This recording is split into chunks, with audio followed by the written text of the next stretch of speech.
নমস্কার বন্ধুরা, আশা করি তোমরা সবাই ভালো আছো আর আমিও ভালো আছি। আর আমি কিন্তু রয়েছি এখন আমার বাপের বাড়ি।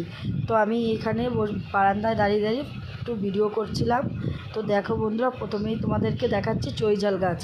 আর চৈজাল গাছটা কিন্তু অনেক বড় হয়ে গেছে, সেটাই তোমাদের সঙ্গে শেয়ার করছিলাম। তো দেখো বন্ধুরা, আর একটা জিনিস, এই যে দেখো দুদিনের বৃষ্টিতে উঠোনের জল জমে গেছে। কিন্তু বৃষ্টির জল, আর জায়গাটা কিন্তু খুব বেশিও নিচু না যে জল জমে যাবে, কিন্তু তাও রাস্তার থেকে একটু নিচু বলে জলটা জমে গেছে। তো যাই হোক, এখান থেকে হাঁটাচলা করতে হচ্ছে আমাদের বাড়ির সবাইকে এবং আমাদেরকেও। আর এই পুজোর কদিন কিন্তু একটুও জল কাদা ছিল না, পুরো শুকনোই ছিল। আর এই কালকে রাতের আজকের দিয়ে এই যে জল জমে গেছে। আর কলপাটটা ওইদিকে, আর এখানে আমার মা কাঠ ঢেকে রেখেছে। তো দেখো পুরো উঠোনটাই একদম ময়লা হয়ে গেছে। আর হাঁটাচলা করা হয় বলে তো জলগুলো একদম ঘোলা হয়ে রয়েছে, তার কারণ হচ্ছে এখান থেকে হাঁটাচলা করা হয়।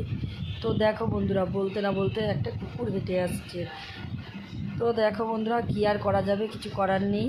আর ইট পাতানো আছে, কিন্তু ইটগুলো জলে ডুবে রয়েছে, ওর জন্য দেখা যায়নি। তো দেখো প্রচণ্ড কাদা হয়ে গেছে, আর এই কাদার মধ্যে আর থাকা সম্ভব না। তো আমরা বাড়ি চলে যাব। তো বন্ধুরা, কি করা যাবে বলো, জল উঠুক কাদা উঠুক, বাপের বাড়ি তো সবাইরই ইচ্ছা হয় যে যাই। তো এসছি পুজোর আগে, পুজোর একদিন আগে এসছি। তো এবার বাড়িতে যাওয়ার পালা। কালকে একটু আমি ডাক্তারের কাছে যাব, তারপরে রাতে বাড়ি চলে যাব। তো দেখো বন্ধুরা, কাদা কিন্তু জল, রাস্তায় কিন্তু একটুও জল নেই, দেখো শুধু বাড়িতেই জল জমে গেছে।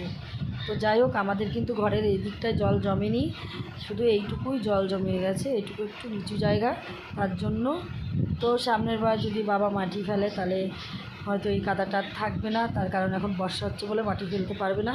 ভিডিওটি ভালো লাগলে লাইক কমেন্ট